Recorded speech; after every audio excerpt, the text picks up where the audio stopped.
Instead of waiting until I got a deal on the go, why don't I get a bunch of investors on the go first and then go looking for the deal? So that's how I came up with this money partner formula. Worked really well for me, raised right around $1 million for the single family home deals I was doing, then got into multifamily properties, raised several millions of dollars for that. And over the last 8 years or so, we've been working with clients.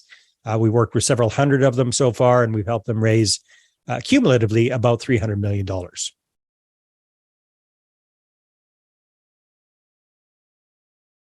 Hey everyone, we have Dave Dubeau on the show today. Dave, thanks for joining us today. So before I let Dave introduce himself, I'm going to give you a quick introduction. So Dave is actually based out of British Columbia. I'm sure experiencing nicer weather than we are most of the year. He is actually the host of a new podcast called the How to Raise Capital 101 Show, which is a perfect title for what Dave does.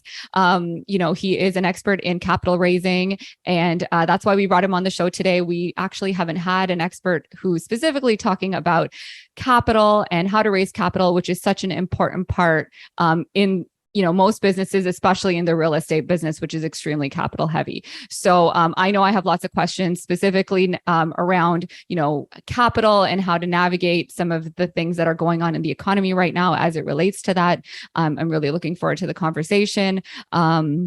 Without any further ado, I'll let Dave introduce himself and we can get right into it. Well, Khadija, thank you very much. Jose, good to see you again, my friend. So I've been in the real estate game one way or another since about 2001. I actually did my first couple of kind of creative deals when I was living in San Jose, Costa Rica. Did what we would call a couple of pre-foreclosure properties there. Then 2003 moved to Kamloops with my Costa Rican family, kicking and screaming all the way. brought them from the tropical paradise of Costa Rica to Canada. Had to figure out what I was going to be doing, so jumped into real estate investing full time. Got one of those how to get rich quick in real estate courses from the American gurus that I saw on some late night infomercial. Did 18 deals in 18 months in and around Kamloops. That was my first kick of the can, which sounds kind of impressive, and it is, but a lot of those deals were really small, little, all of them were single family homes, and quite a few of them are crappy little mobile homes and that sort of thing, but got good at doing creative type stuff and attracting motivated sellers.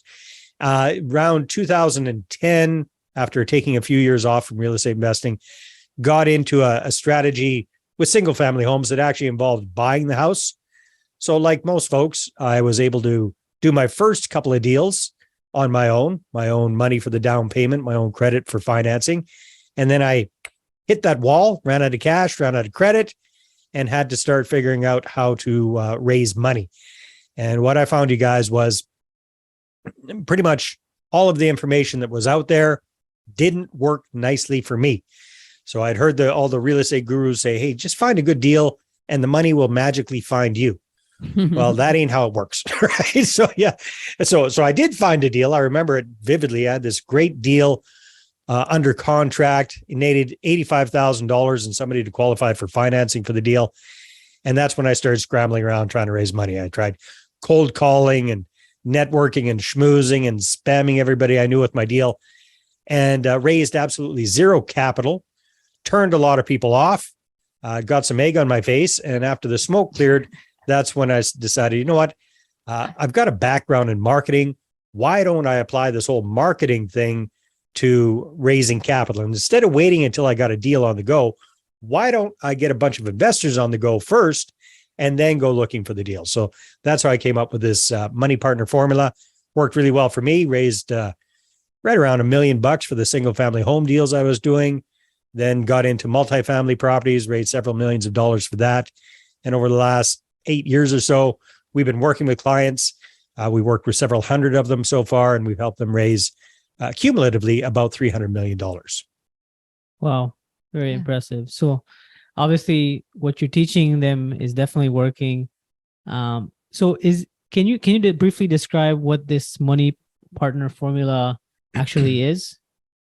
Well, we how do a you whole attract we do an 8-hour workshop on it, but I'll give you a 30,000-foot yeah. perspective on how it works, you guys. So we got 3 phases. Yeah. 3 phases, and each phase has 3 steps. So I'll just run through them super quickly. That's what we got behind me here. So the first phase is the foundation. And in the foundation phase, the 3 steps are: number 1, we want to create a target group of prospective investors and focus all of our attention on those folks. And I'm going to suggest you want to start with your existing network first. That's just the safest, easiest, fastest capital to go after. So once we got that list of about 200 people, the other part of the foundation is we want to have a way to communicate with them. So we need to get them all in a CRM type system, have an investor focused website set up so that can be our online communication hub. And then one of the cornerstones to the whole process is the third part of this foundation, which is making sure that you've got what I call your $1 million investor presentation ready to go. So when people do put up their hand, you've got something to show them that gets them enrolled as investors. So that's the foundation. Once we got that put in place, now we're ready for phase number 2, which is the launch phase. So the first part of that phase is, instead of doing what Dum Dum here did and just charging in, saying, "Hey, I'm Dave. I got a deal. Do you got any money?" Right? Yeah. That's what most of us do. Yeah. It's really tacky, right? And the challenge is, if you do it wrong, you're going to turn off a lot of really good prospective investors. So what we do instead is we warm up that contact list of a couple hundred investor prospects. We warm them up on a personal level first before we start talking business. And good news is you can do this with systems, with automation. You can do this by email, so you don't have to be talking to people individually, one-on-one kind of thing. So once we got that warm up done, then now we're ready to really press go and start the marketing. So we do a couple of things at the same time. We get the marketing all going. Things that are working really well these days, you guys, are electronic newsletters, video logs, blog posts, drip, drip, drip. At least once a week, something's coming from you to your investors, what we call edutaining communication. Yeah. And here's a really important point. The goal of the marketing is not to sell the deal. The goal of the marketing is to sell the meeting, is to sell the appointment, right? So everything we're doing is to create curiosity. And then we have a call to action. Hey, if you'd like to find out more, book a call, book a call, book a call. Everything is about booking a call. So we get that foundation, and we get that foundation in place. Now we've got the launch part in place. We do a little tricky little tactic we call the ninja strategy for getting people a bunch of practice presentations with real people under their belt very, very quickly. And that's usually the way we're able to help our clients raise their first 6 figures in a matter of weeks with this whole launch phase of the thing. Then once we've got all of that set up, you guys, now we're ready for phase number 3, which is the leverage phase. And this is where we can start doing things like webinars and go from one-on-one to one-to-many presentations. We really dial in the marketing to make sure we got the continuity of that marketing going along. And then we really work on amplifying the credibility, amplifying the authority of us in the eyes of our prospective investors. So you guys are doing a great job of this, getting interviewed on podcasts, hosting a podcast. These are all ways of amplifying your authority. So all of those 3 phases and 9 steps, that is what we call our money partner formula. Whew. There we go. Yeah. 8 hours, 8 hours and 5 minutes. Yeah, no, thanks so much for sharing. And that's, very, very thorough, and you got a solid framework around how to raise capital, because most investors, they wing it, right? They like you mentioned, they have a deal and then they're going to start pitching to investors. So they're not really building that relationship long term. It's the other way around. They instead of finding investors first, they find the deal first and think that they're gonna. Well, it's not really their fault, is it, Jose? Because that's what we're told we're supposed to do. Hey, just go find that good deal and the money will find you. Well, that might work for the gurus who have a platform and have thousands of followers. Yeah, they can do that. Yeah. But the rest of us, we have to do it the other way. Yeah, absolutely. And it's interesting exactly what Jose said, because we were of that same mindset. It was like, hey, it's all about the deal. Get a good enough deal and you'll get investors. And if you're not getting investors, because your deal's not good enough, right? That's kind of the sentiment in the market. But, at the end of the day, that's not the case. I mean, how does an investor even understand whether the deal is good or not comparatively, oftentimes, right? So ultimately, they're investing in the operator. And, I agree with you 100%, Khadija. Somebody way smarter than me said this to me, and it is exactly that. At the end of the day, your investors are investing in you, and the deal is the collateral for that investment. Right. Yeah. Right. Yep. 100%. Yeah. And like we are personally raising capital for mostly now US multifamily, and Nice. we know we're facing the same challenges because we when we were currently working on a deal, and it's been a little bit more challenging because we have been building relationship, but it's we have to be constantly growing our database and not just rely on that existing one. That's the main focus, is to keep growing that database, right? Yeah, definitely. Well, again, our focus, we really help the mom and pop real estate investors who are just getting started with raising capital. You guys are at a step or two above that. That's for sure. You've been doing this for a while. You're syndicating deals. You're into bigger properties. So this process is beautiful for raising that first, 6 figures, getting up into $1, maybe $2 million over time. But you're absolutely right. Once you've kind of shaken that tree, you've gotten all the fruit out of that tree. Now you got to go find some more trees. You got to expand that orchard, right? So you got to grow your database. You got to grow your network. Lots of things that you can be doing to do that. But you have to be careful, as you guys are aware, right? You have to be careful about how you're promoting yourself on social media and these sort of things. That great platforms, but you don't want to be directly soliciting for investors that way, or that's a recipe for disaster with the securities. Absolutely. Yeah, for sure. So I have a question about social media as we're talking about this. I mean, a lot of people out there, especially as you're going back to this conversation about newbie investors, and we've been there too. It's a big obstacle getting yourself out there at the very beginning. I think that's really challenging for a lot of people, that first, because nobody, let's say you're even transitioning out of the workplace, or you've just started as a full-time investor and people don't know who you are. It's kind of scary to put yourself out there. What advice do you give to newer investors to just sort of make that first sort of leap into starting to publicly, I wouldn't say solicit, but to start to publicly speak about what they do and how important that is? Yeah. Well, lots of things that you can do there. First of all, is just step into it and own the fact, and don't be shy to tell people that you're a professional real estate investor, right? I mean, that's just, so many people seem to be shy about that. And I'm an accountant and I do real estate part-time. Well, nobody gives a crap about you being an accountant. Lead in with the fact that you're a full-time real estate investor, right? So just own that. Look the part, right? So, you want to have sharp looking materials. You want to have sharp looking website. That web presence is very important. Get professional headshots done. Have professional business cards that you give people, not the kind that you print out on your home printer kind of thing, but invest a few bucks in those kind of things. And then some simple things to get started, you guys, and which I'm sure you've done, is get involved in your local real estate environment, like local real estate investment clubs or meetups or those kind of things. If you don't have any, start one. I mean, that's what I did here in Kamloops years ago. There wasn't a local real estate investment club. So what the heck? I started one, and here we are 10 or 11 years later. It's still chugging along. I took a bunch of years off, handed it off to some other people. They've kept it running. I'm back involved with that now again. But get involved with your local real estate club, but don't just be a passive participant. Like, take an active role.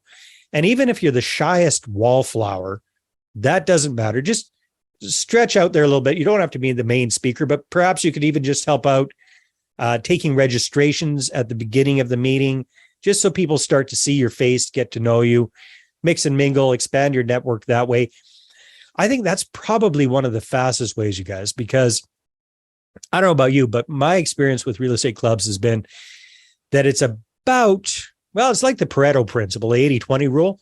So you've got about 20% of the people in the room who are typically active, like really out there doing deals.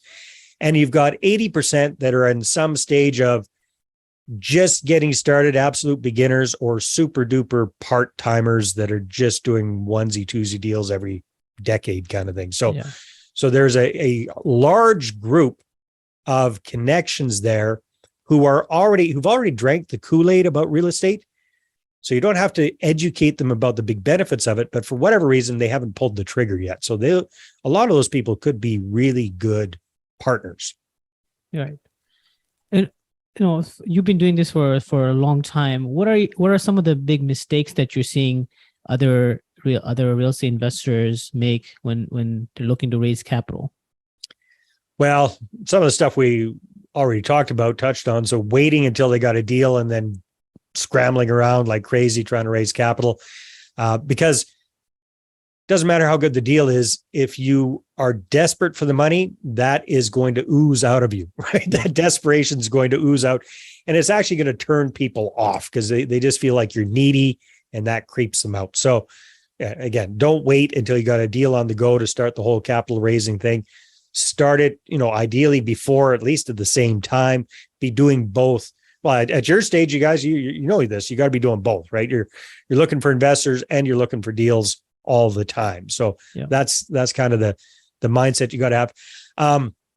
Other big mistake people make, especially when they're at perhaps at your stage, sometimes they're very sporadic in their communications, right? Yeah. So they've got a deal on the go and it's like active, email, Facebook Lives, everything's going on. Yeah.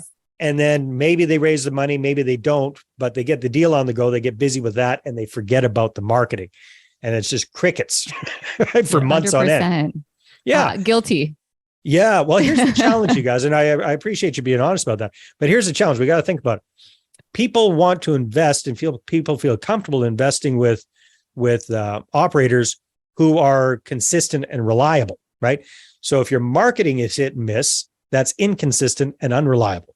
And consciously or subconsciously, it kind of trickles in there that these folks are hit and miss, right? Yeah. And I'm not saying that's what you are, but that's the impression that people have. So again, get the marketing going, keep it going. Other big mistakes, there's just so many of them.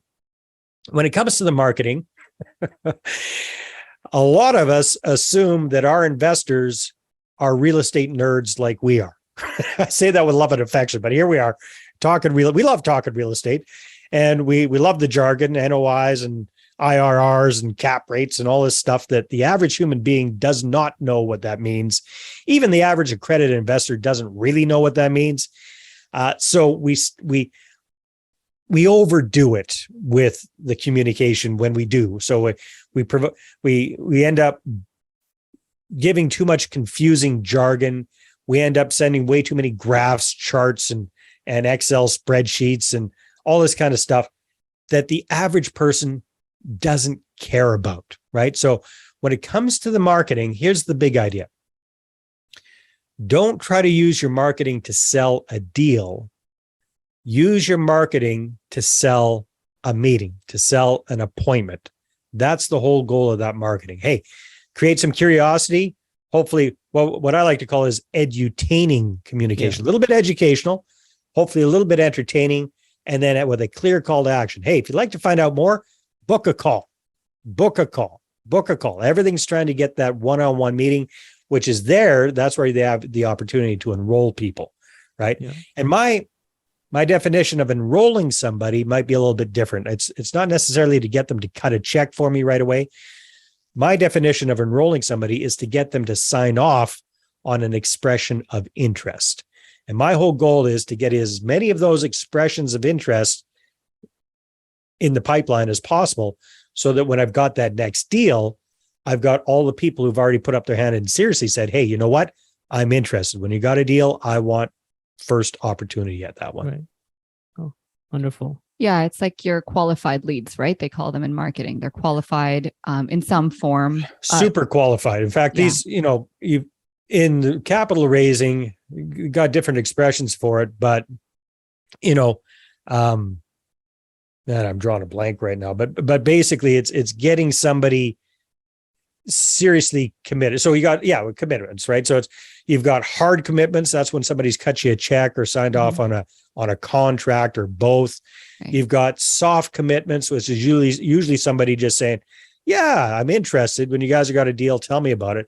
What I'm talking about is, I guess we call it a warm commitment, because they've signed off on an agreement, but it's an expression of interest. It's not legally binding. But I tell you what, getting them to sign that saying, I, Dave Dubeau, am ready, willing, and able to invest a sum of up to whatever, $100,000, with you guys, with Jose and Khadija in a multifamily deal sometime within the next 6 months, right? If I sign that document, I am eons more likely to actually invest with you than if I just give you a verbal commitment. Yeah. Something in writing kind of puts a lot of weight that they have that written commitment now. Exactly. Yeah. So I had a question for you about this marketing itself. I mean, yes, the ultimate goal is to set up this phone call Right. or to have this one-on-one, especially for somebody starting out. What kind of messaging and what kind of, what kind of consistent messaging are you putting out there? Perhaps if you haven't done as many deals, or if you don't currently have a deal in, see, for us right now, we have like you said, we have a deal in the pipe. So every correspondence, every live, every message is, a lot of it is talking about something we're currently doing. Right. It's a lot of concrete information about returns. It's about the actual unit counts and, all this kind of stuff. So we're educating people specifically on the deal. I'm assuming that most of the stuff you're suggesting is related to educating your list or the people that you're communicating with. But how do you communicate with people if you don't actually have a deal on the go? And what kind of marketing are you actually doing? Yeah. So we got two different tracks, I guess.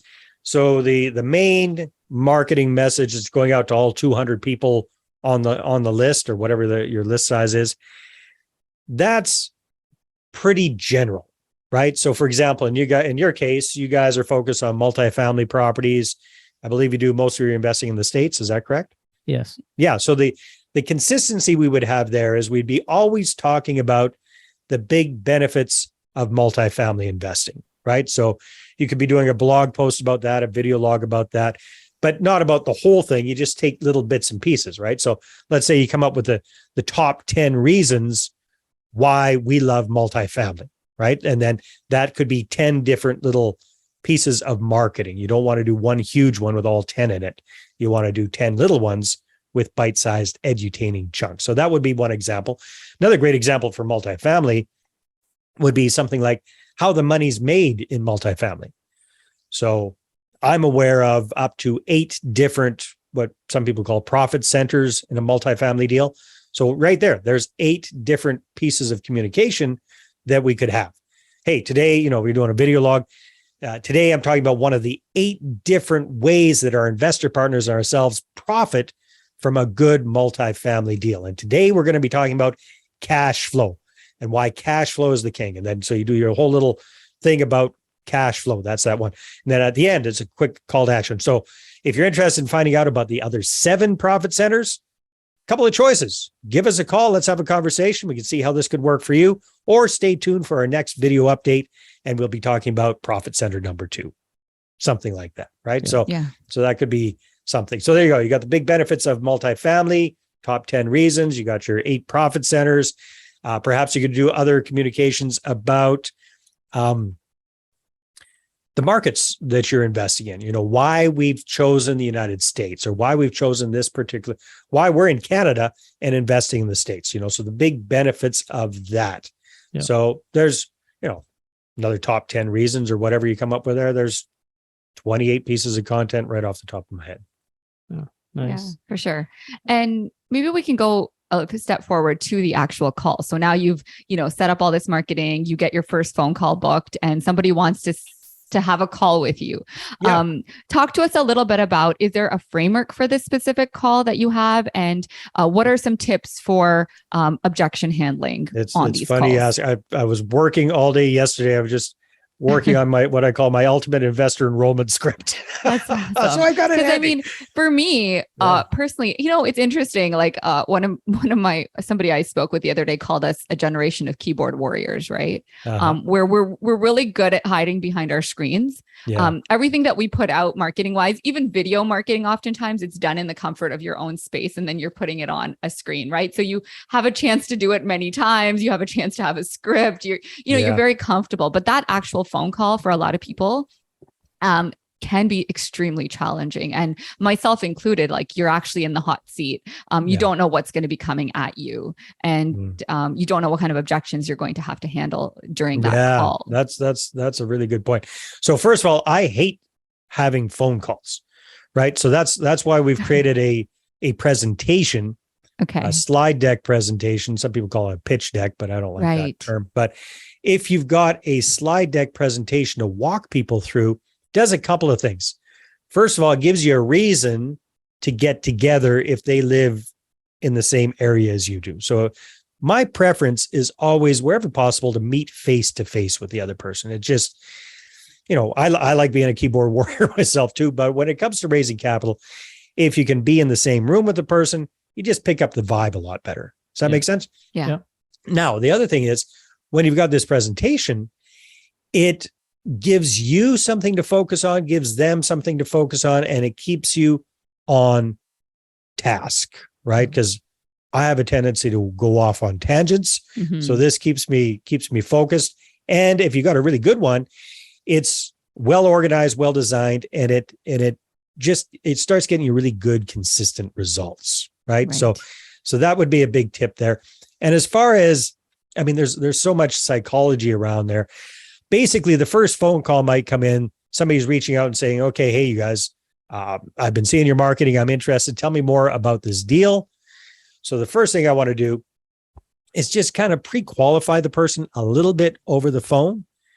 And if I've done my job right and I've got my website set up properly and everything, they already have the gist of it. They're already going to know that you guys invest in apartment buildings. They're already going to know that these deals are in the States. They're probably going to know what the minimum investment is. They're probably going to know what the time frame is, but I just want to reconfirm those things over the phone. So, Khadija, thanks so much for calling up. I appreciate it. I'm glad that you're interested in the deal. I'd love to show you what it's all about. But first, let me ask you a question. You understand that we're investing in apartment buildings, right? Yes. I'm just role playing with you. Yeah. Okay, great. You understand what is the minimum investment you guys have? Yeah, I think it's like 100,000. Okay, and the time frame? I'm not sure. A couple months, maybe? No, the time frame, the 100,000 is going to be in the deal. Like if I invest my 100,000, how long? 1 month. What? In the next 1 month. No, that's when you're going to be starting the deal. But how long am I going to be invested in the deal for? 5 years. Okay, good. Perfect. Okay, so Khadija, so you understand we're investing in apartments in the United States. Our minimum investment is 100,000, and this is at least a 5-year time frame. Yeah. I'm not saying you're going to invest with me, but if you were, is that something you'd be comfortable with? Right. Right. Yeah. No, I understand. Yeah. That's definitely something that's okay. Good for Perfect. Me. Well, Khadija, if I'm not mistaken, you live just down the street from me, and I've got a really good presentation that I'd like to show you. I can't really do it justice over the phone. You can understand that, right? So how about if we do this?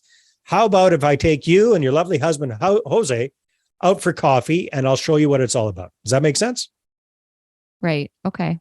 Okay. And then we set up a time, Starbucks down the street, get together, do the presentation that way.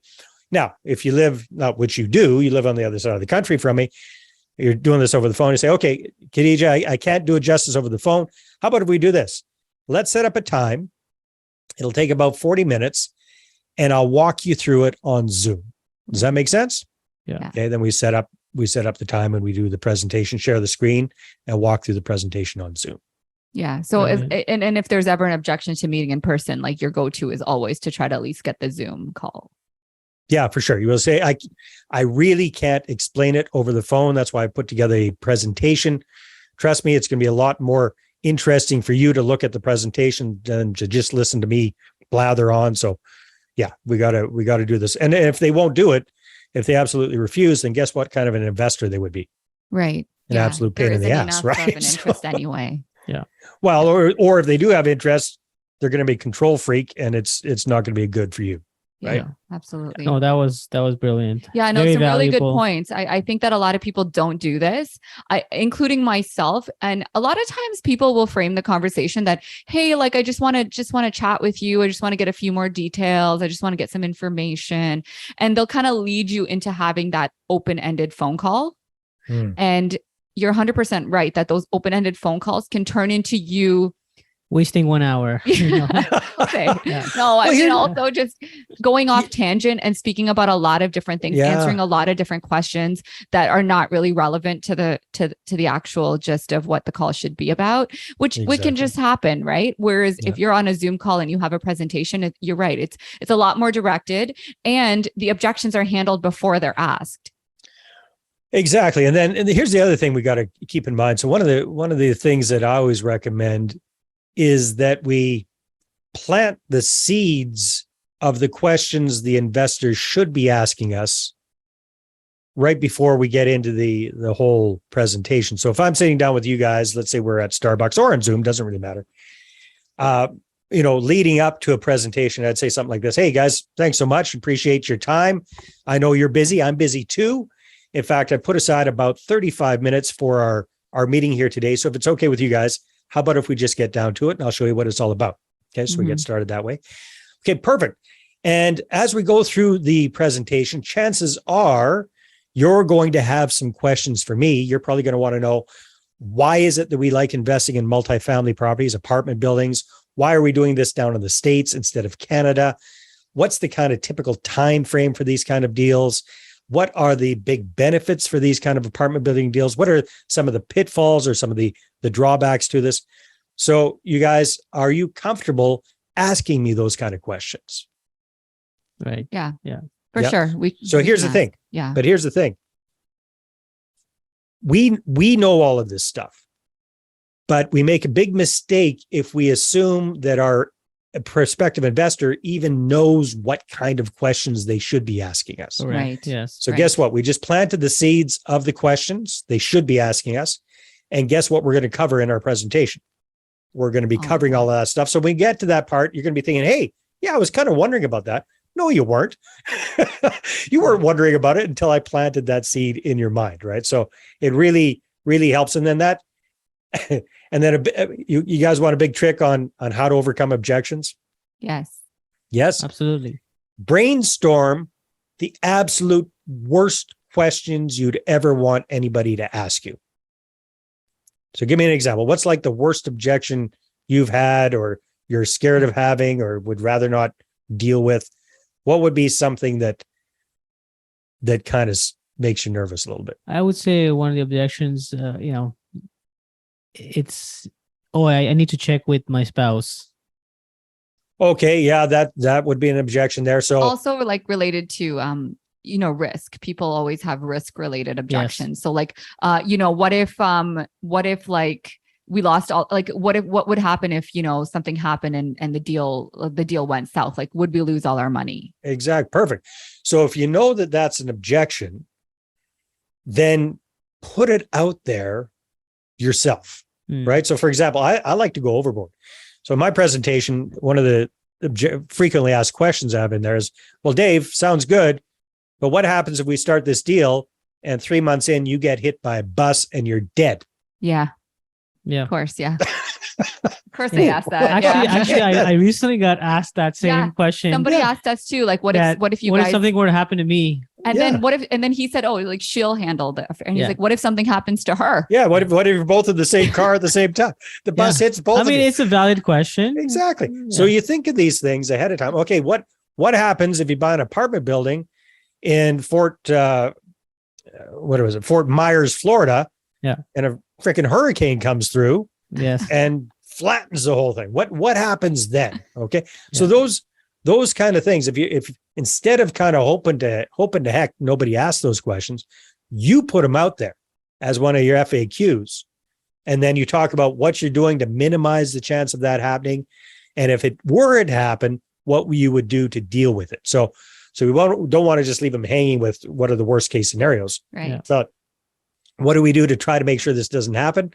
And what's our what's our plan should it happen, right? So we're not going to tell them there's no risk. There is risk. There's risk in getting up every morning. There's risk. There's always Absolutely. some risk, right? So we don't whitewash anything. To answer your question there, Jose, I need to talk about with my wife. Well, here's the thing, and I didn't go through the whole role play.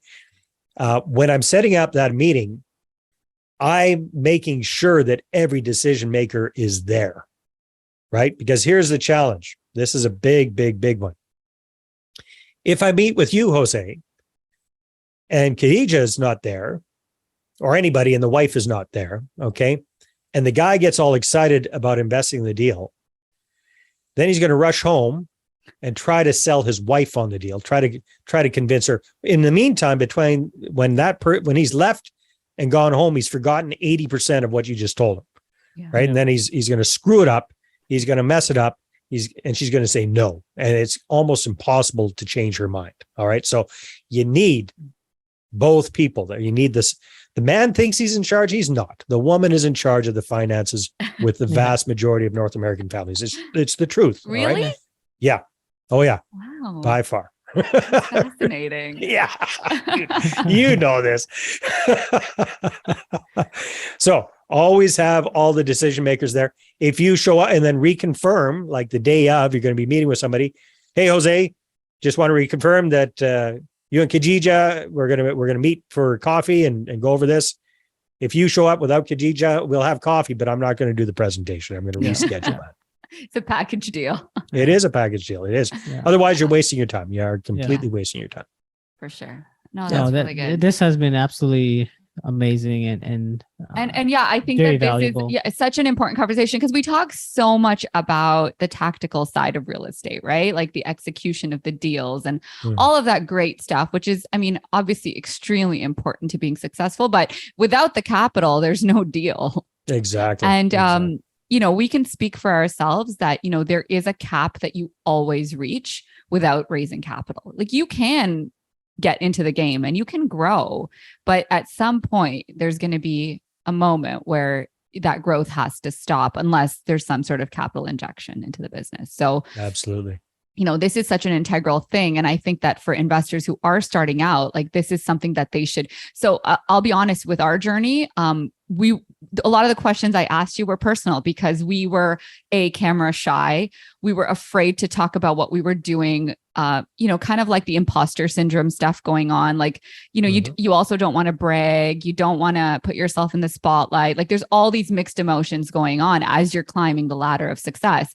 And you know, we made the big mistake of not from the very get-go focusing on our personal branding and our websites and our social media presence and consistently having these conversations to preempt that pitch for the actual deals when they arose, right? And the first few deals that we did need to raise capital for, they were very challenging for us, even though people did know what we were doing, because again, there wasn't that consistency in our marketing and in our messaging. So funny enough, I've sort of started up with some of our online marketing with Instagram and stuff. And somebody from high school, she contacted me and she said, oh, like I haven't seen you on here in ages. All of a sudden I saw a post. Can you set up a call with me? So, you know, we set up a call and everything, but I just found it very interesting that, you know, she actually said those words that I haven't seen you on here in ages because she hadn't. And just the power of that one post drew that much of intrigue that she actually wanted to speak with me over the phone. So it is extremely important that, you know, in a very humble and educating way that you're sharing with people what you're doing. It doesn't have to be bragging, right? Exactly. Here's a tip as well. If you don't want it to come across as bragging, then you talk about it as a kind of a we type of thing. Like this is what we're doing with our investors or something like that. So it's not all me, right? So it's kind of together we're doing this. Yeah, absolutely. No, that's wonderful. So before we end our show today, maybe you can share one big tip or piece of advice that you would want to give to our listeners or one big takeaway that they can take away from this conversation. Yeah. When it comes to the money of the deal, don't wait till you got the deal on the go to start raising the money. Get going with raising capital right now. That would be the biggest tip. Yeah. Well Yeah, said. yeah, absolutely. I think I agree with that 110%. Yeah, the money has to be it has to be there before that deal can happen. Otherwise, because especially, I mean, the market's changed now, but especially at certain points in the market, you don't have time to falter. Exactly. Right. Exactly. You got to Plus, be it firm. just gives you so much more confidence, right? If you know you got the 100%. investors and the capital back you up, you can negotiate harder. You can look at more deals. You can get deals under contract. You've got that mojo. You've got that confidence. Yeah, 100% for sure. So Dave, what's the best way for people to get a hold of you? I know you've got your amazing podcast, How to Raise Capital 101 show. Is it available on iTunes?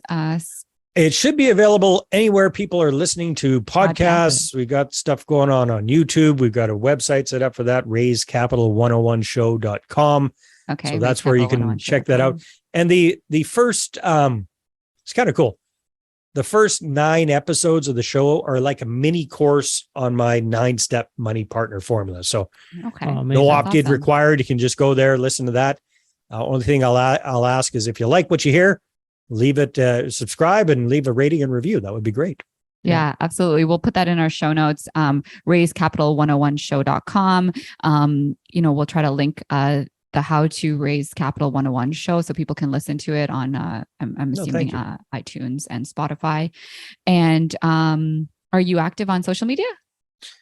Not really. I do a little bit of stuff on Facebook. That's about it.